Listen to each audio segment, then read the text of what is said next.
We are now in week 4 of fantasy football, and you guys have major lineup decisions underway. So today I'll be going through my top 30 wide receivers in a tier list format, unpacking my wide receiver 1s, wide receiver 2s, wide receiver 3s, and my 5 favorite deep flex plays to help you guys get sorted out for week 4. So if you guys enjoy, make sure you leave a like down below. Comment your biggest start-sit decision. I'll try to get to as many as possible in the comment section. And of course, if you're new to the channel, hit the subscribe button. We are on the road to 40,000 subscribers. Appreciate you guys for that continued support. But with that being said, let's get into it.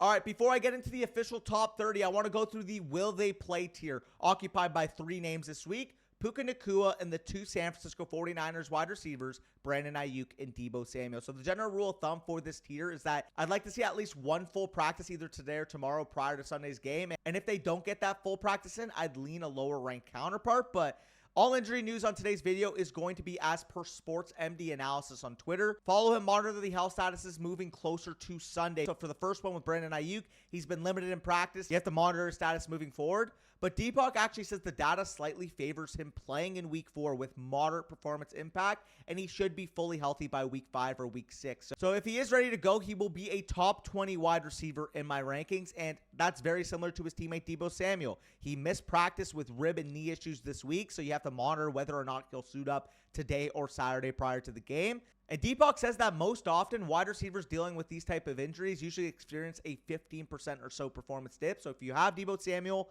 monitor his status. He typically would be, a high-end wide receiver too, but given the fact that he is dealing with these issues and could experience a little bit of a dip, I will lower him to the back end of my wide receiver 2 rankings. The next one and the final one is going to be Puka Nacua, wide receiver of the Los Angeles Rams. He's been dealing with an oblique injury that's limited in practice for the last few weeks, but he played through weeks 2 and 3. He registered 86 and 96% of the snaps respectively, and he shouldn't have any issues going into this week. So if he does suit up, he will be my wide receiver 13 in my rankings. A ton of volume for Puka Nacua thus far. Very encouraging if you have him. If he does suit up, start him, like I said, with top 15 level confidence. But let's get on to the official list, and we started with my locked-in wide receiver starts, the wide receivers 1 to 6 in my rankings. Starting off with Tyreek Hill, wide receiver of the Miami Dolphins, going on the road to play the Buffalo Bills. He is my wide receiver 2 this week.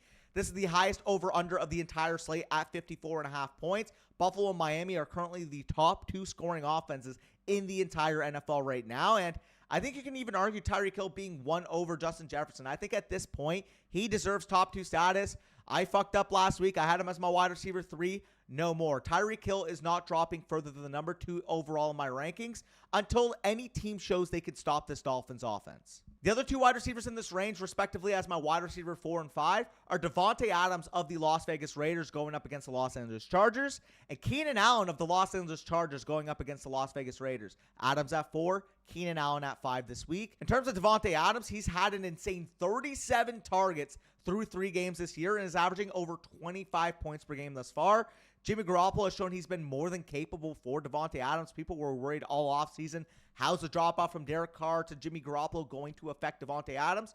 We've gotten our answer so far, and that's been an absolute 0 in that regard. Davante Adams is still showing he's one of the best wide receivers in the NFL. He should be in this fringe top 5 status moving forward. Now faces a Chargers defense that is quite literally the easiest matchup on the matchup chart and has struggled to contain any wide receivers this year. We saw what Justin Jefferson did to them last week. We saw what Jordan Addison did to them last week. Now just imagine what Davante Adams is going to be doing as well.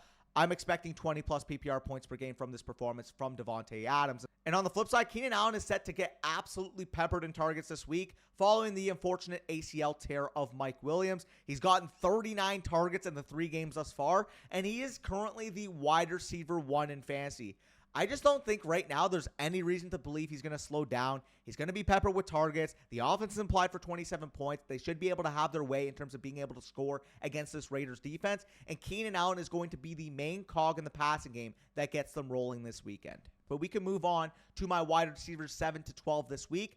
Starting off with wide receiver 8 for me this week, my beloved CeeDee Lamb of my Dallas Cowboys going to play the New England Patriots at home this week. And it was a down game in week 3 for CeeDee Lamb. Shocking upset loss to the Cardinals. 4 catches, 53 yards. Not the typical CeeDee Lamb game we would expect.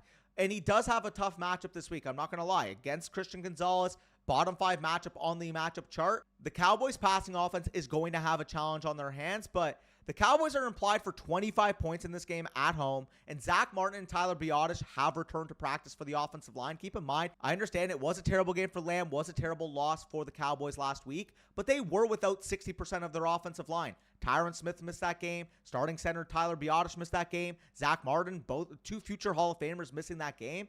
If those guys are ready to play on Sunday, I do expect the deep passing offense for the Cowboys to revive. Didn't really get many deep opportunities in that game against the Cardinals, and I expect CeeDee Lamb to bounce back. Again, like I said, Vegas has no problem projecting these guys for about 25 points, and I do expect the same. I think this Cowboys offense will bounce back. CeeDee Lamb's one of the premier wide receivers in the NFL, and despite the matchup, he should be in every single person's top 10 wide receivers. Chris Olave, wide receiver of the New Orleans Saints, going to play the Tampa Bay Buccaneers at home this week. He is my wide receiver 9 in my rankings, and he's showing right now that betting on young ascending talents to break out is always a good bet to make. He's currently commanding 32 targets in his first 3 games, and he's averaging over 100 receiving yards per game. I don't expect a huge drop-off in quarterback play between Derek Carr and Jameis Winston if he does suit up on Sunday. And in fact, while Jameis Winston is, more of that turnover-prone type of quarterback, the one thing I trust Jameis Winston in doing is feeding his number 1 playmaker down the field. We've seen that in the past from Jameis Winston. He's not afraid to throw the deep ball. He's not afraid to get picked off, and he will give his guys chances down the field. So I expect a ton of that for Chris Olave this week against the Tampa Bay Buccaneers, and a little revenge game narrative for Jameis Winston if he does end up being the starting quarterback for New Orleans. And then finally, wide receiver 12 for me this week is Jalen Waddle of the Miami Dolphins going up against the Buffalo Bills. Coming off a concussion that had him out for week 3, and the Dolphins still put up 70 points as an offense. It's absolutely ludicrous, the level of ceiling we have for this Miami Dolphins offense. And I understand right now, thus far, the running backs and Tyreek Hill have been the main beneficiaries of this offense performance. But Jalen Waddle is due. He is too talented of a player. He's too much of a focal point of this offense to not have a blow-up monster game at some point. And I think it can come this week. I understand he's coming off that concussion, got taken off the report this past week. I think he's in store for a huge game against Buffalo. But you guys need to start these guys like I mentioned in the intro. So now let's spend more time on the wide receivers 13 to 30 in my rankings. And we start off with the high-end wide receiver 2s with Devontae Smith of the Philadelphia Eagles going up against the Washington Commanders. It was a bad game this past week against the Tampa Bay Buccaneers, but he has scored double-digit fantasy points every week before this past week since week 12 of last year. We know this Eagles offense will be good. They're implied for 26 points in this game, and him and A.J. Brown are more of a 1A, 1B rather than a standard 1-2 situation. A.J. Brown, I would slightly prefer to Devontae Smith, but I think they should be ranked within a few spots of each other every single week because trying to predict which Eagles wide receiver is going to get the majority of production can fluctuate on a week-to-week basis. I think both of them are number 1 caliber wide receivers in the NFL. Therefore, Devontae Smith being a top 13 wide receiver in my rankings, with A.J. Brown already being a top 10 option. Wide receiver 14 for me is DK Metcalf of the Seattle Seahawks going on the road on Monday Night Football to play the New York Giants. He saw his season high in targets in week 3, and he recorded his first 100-yard receiving game since week 13 of last season. Geno Smith has looked much better since week 1. That disaster he had in week 1 against the Rams has looked like a completely different quarterback since that game, and now face a top 5 matchup on the matchup chart against this struggling New York Giants defense. Seahawks are implied for over 24 points on Monday Night Football. Sharps favor the over on a 47.5 line, so therefore I will be trusting DK Metcalf this week with top 15 level confidence. Next up at 15 is Amari Cooper of the Cleveland Browns going to play the Baltimore Ravens at home this week. He's coming off back-to-back huge performances, 14 receptions, over 200 receiving yards in his last 2 games. And Deshaun Watson in week 3 looked like a completely different quarterback from what we've seen in his Browns tenure thus far. He looked like Houston Deshaun Watson, and I understand one game, he's still got to build off of it, but at the same time, if you invested in Deshaun Watson, I think good days are going to continue coming because if Deshaun Watson keeps playing like that, this offense has a top 5 to 10 level ceiling. And I think Amari Cooper, if Deshaun Watson shows that level, can be a wide receiver 1 moving forward. He's been shedding that, inconsistent, volatile, Amari Cooper tag that he's been getting since his time with the Raiders and with the Cowboys. But since he's been with the Browns, man, he's been a relatively consistent wide receiver thus far. Obviously had that hiccup in week 1, but these last 2 weeks have been very encouraging if you have Amari Cooper stock. And like I said, if Watson keeps playing like this, he's going to be a mainstay in the high-end wide receiver 2 territory. Wide receiver 16 is T. Higgins of the Cincinnati Bengals, going to play the Tennessee Titans on the road. And speaking of Amari Cooper, the label of his past being this volatile, inconsistent option, that's basically been T. Higgins to start this year. 89 of his seasonal 110 receiving yards came in week 2, and so did both of his touchdowns. But I do think this is a get-right spot for the Bengals. Tennessee is the 4th easiest matchup on the matchup chart against wide receivers. And like I said, this is a potential get-right spot. Joe Burrow hasn't looked good this year, but neither did Deshaun Watson going into that week 3 game.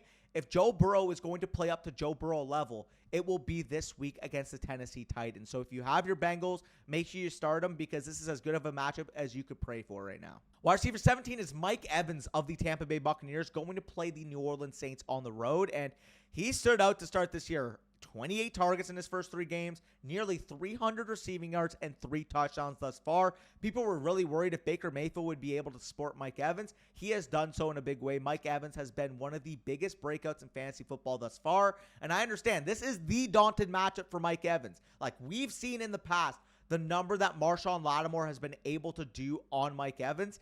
And I get it, man. Like, if you have Mike Evans, you might be a little bit worried about that historical data going against him in this matchup. But I'm going to trust the volume here, man. He's getting 9-10 targets a game. He is the clear-cut wide receiver 1 on this offense right now. I'm sorry, Chris Godwin. You kind of look like Jarvis Landry right now. Mike Evans looks like the clear-cut best wide receiver on this team. So I'm going to start him with top 20 level confidence. And if he can win this matchup against Marshawn Lattimore and continues proving that this usage is no fluke, he's going to be a top 15, top 12 level option for me moving forward. Number 18 for me is Michael Pittman, wide receiver of the Indianapolis Colts, going up against the Los Angeles Rams at home this week.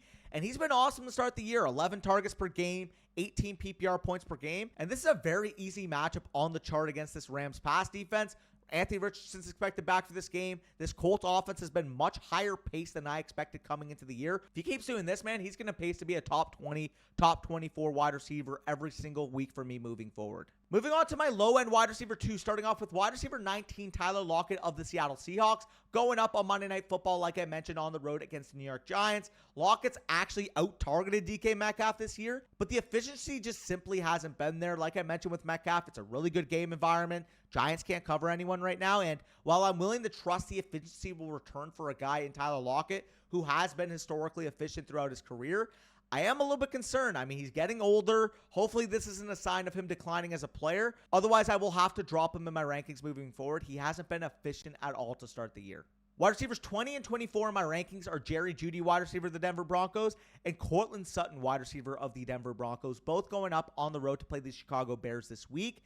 Jeudy bounced back in a big way in week 3, totaling over 80 receiving yards, and now gets a Bears defense who has ranked as the 3rd worst defense in defensive DVOA to start the year after ranking dead last in 2022.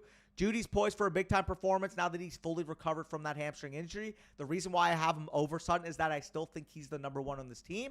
However, Russell Wilson's been playing well enough where I think he can support 2 top 24 options this week. Crazy to say based off how he looked last year, but Russell Wilson has been one of the lone bright spots for this Broncos team. This Broncos passing offense has been the one carrying the entire team so far this year, and Courtland Sutton has been a big reason why. Coming off a huge performance in week 3, looks really good, boundary wide receiver. I think both him and Jerry Jeudy could eat. Again, slight preference to Jerry Jeudy. I think he's the better player, but I think either can outscore the other in this matchup. I think this could be relatively similar to what we see from Seattle with DK Metcalf and Tyler Lockett on a week-to-week basis. Wide receiver 21 is Garrett Wilson, wide receiver of the New York Jets, going up to play the Kansas City Chiefs at home this week.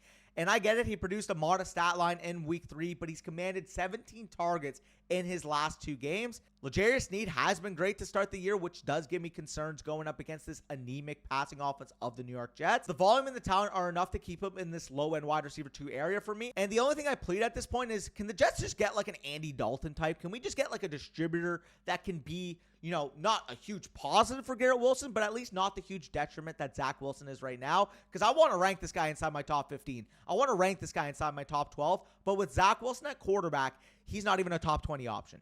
Wide receiver 22 for me is George Pickens of the Pittsburgh Steelers, going up on the road to play the Houston Texans. Pickens has been breaking out the last 2 weeks without Deontay Johnson in the lineup. He's put up over 200 receiving yards in that time. He's looked really good, and the Steelers have expanded his route tree in that span. The Texans present a tricky challenge with that DeMeco Ryans coverage scheme, but Stingley is out. Pickens has played well. I'm not going to overthink it. I have enough trust in him to put him as a wide receiver 2 for me in my rankings. But before I get into my wide receiver 3s, let's hear a quick word from our sponsors over at Manscaped. Hey lads, today's episode is brought to you by our sponsors over at Manscaped, the leaders in male grooming across the globe.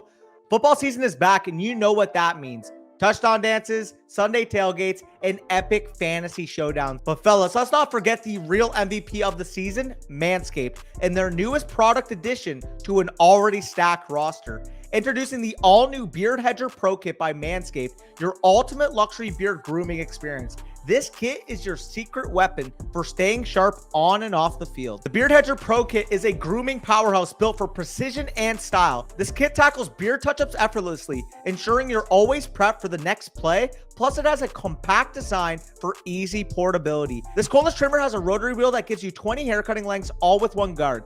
So no more messy drawers full of extra add-ons. That's right, face grooming doesn't need to be hard. Get 20 different beard lengths in just one guard. Plus, it's waterproof. You guys can shave in the shower to avoid all of that hair in your sink. The titanium-coated T-blade is tough on hair, but smooth on your face, leading to single-stroke efficiency that brings satisfaction one stroke at a time. Remember, the Beard Hedger Pro Kit is your go-to teammate for maintaining a sharp and polished beard, whether you're on the field, in the office, or anywhere in between. Grab yours today and experience the game-changing difference over at Manscaped. And after grooming your facial turf, show it some love with Manscaped's liquid formulations. The beard shampoo, the beard conditioner, beard oil, and beard balm are the key to feeling victorious and taking your beard game to the next level. Get 20% off plus free shipping with the code BUSH at manscaped.com. This football season, it's time to join 6 million men worldwide who trust Manscaped, the leaders in below-the-waist grooming, with our exclusive offer. Go to manscaped.com and use promo code BUSH for 20% off plus free shipping. Again, get 20% off plus free shipping with promo code BUSH at manscaped.com. Manscaped gives your manhood the proper treatment it deserves. We appreciate the support for the Fantasy Stock Exchange by our friends over at Manscaped, and thank them for sponsoring today's video. And speaking of today's video, let's get right back to it. To the wide receiver 3s, we start off with my wide receiver 25 this week with Jordan Addison of the Minnesota Vikings going up on the road to play the Carolina Panthers. 185 receiving yards and 2 receiving touchdowns in his first 3 NFL games. The Minnesota offense right now is humming at a very high level, and they are implied for 25 points this week. Addison saw his most snaps in week 3, is continuing to expand his role on this team, and I expect that trend to continue. As he keeps getting more snaps, he's going to continually move up in my rankings. Wide receiver 26 is Zay Flowers of the Baltimore Ravens going up on the road to play his division rival Cleveland Browns, that vaunted Cleveland defense. They're currently number 1 in DVOA, stymied the likes of Cincinnati, Pittsburgh, and Tennessee in the first 3 weeks. But Flowers has seen great volume thus far, and especially if you're in a PPR league, I think he is an every week wide receiver 3 regardless of the matchup, based off the amount of targets he's able to receive in this offense.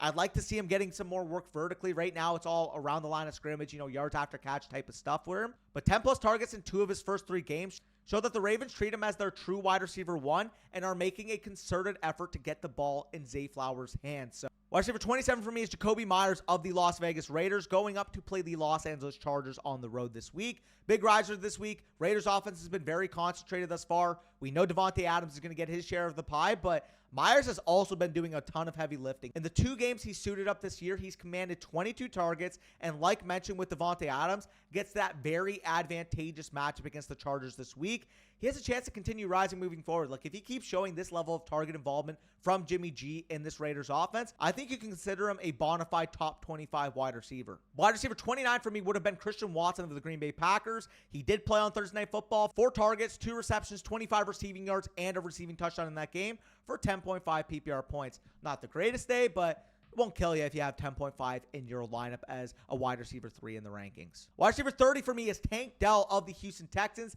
going to play the Pittsburgh Steelers. And like I mentioned with Nico Collins, CJ Stroud has been playing well enough to have multiple names inside of the top 30 this week. And we've seen a big breakout from this rookie wide receiver thus far. 17 targets and 217 receiving yards in his past 2 games. And like I said, while I still think Nico Collins is the team's number 1, Tank Dell has a real connection with CJ Stroud, and Stroud, like I said, has played well enough to support multiple options in this range. Series D poses a test, but I'm not doubting this Houston offense after what I've seen from them in the past 2 weeks specifically. But finally, we close the video with my 5 deeper league flex plays, starting off with Josh Palmer of the Los Angeles Chargers. Mentioned the matchup implications, mentioned the implied points for the Chargers when I talked about Keenan Allen. Obviously, big news, Mike Williams going down with that injury. I think at least for the early portion, Josh Palmer will be the wide receiver 2 until Quentin Johnson gets fully acclimated to the NFL, where I think he would then take the wide receiver 2 mantle. So for the intermediate future, I think Josh Palmer will be the acting wide receiver 2 for this Chargers team.